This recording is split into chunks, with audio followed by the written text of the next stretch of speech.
Scott. Jackson talks about being the only candidate that has a day one this or a day one that.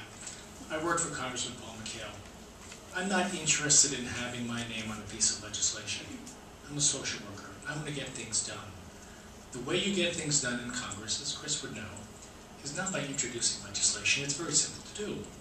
There's lots of bills there with 1 or 2 or 3 or 4 co-sponsors. Right now, there's very good legislation in Congress. I don't need to have my name as the sponsor. I work behind the scenes just as well. I'm going to push those good bills that are there now. As I mentioned before, there's 3 in there for infrastructure. I will fight with Democrats to get them passed. Jackson in Lebanon County, as we talked about, his change from the Republican to the Democratic Party referenced Abraham Lincoln, Teddy Roosevelt, and Dwight Eisenhower as the Republican Party that left him. The Eisenhower administration ended 50 years ago, and Jackson changed his registration a few months ago. So I'm still perplexed by the change, and I've always welcomed you.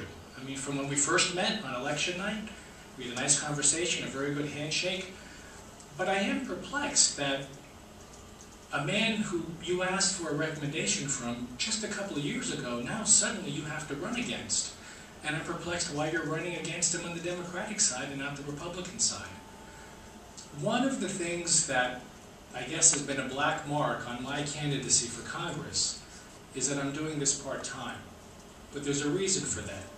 As I mentioned to you, I work at the Lehigh County Senior Center, and I've been there for 16 years. When I got to the Senior Center, my wife and family and I bought a home at the same time, back in 1995. My oldest daughter was in kindergarten. Our home is almost paid off. My daughter now is 22. The Senior Center provided me not only a wonderful job that I love, that is very fulfilling and very enjoying. It paid for my house, it gave me time to be with my kids as they were growing up, and in terms of loyalty, I will never turn my back on anyone, the Senior Center, the Democratic Party, or you. If I'm elected to Congress, you know who I am from the past 30 years of my life in social work, for a foster care agency, for a homeless shelter, at the Senior Center, working for Paul McHale.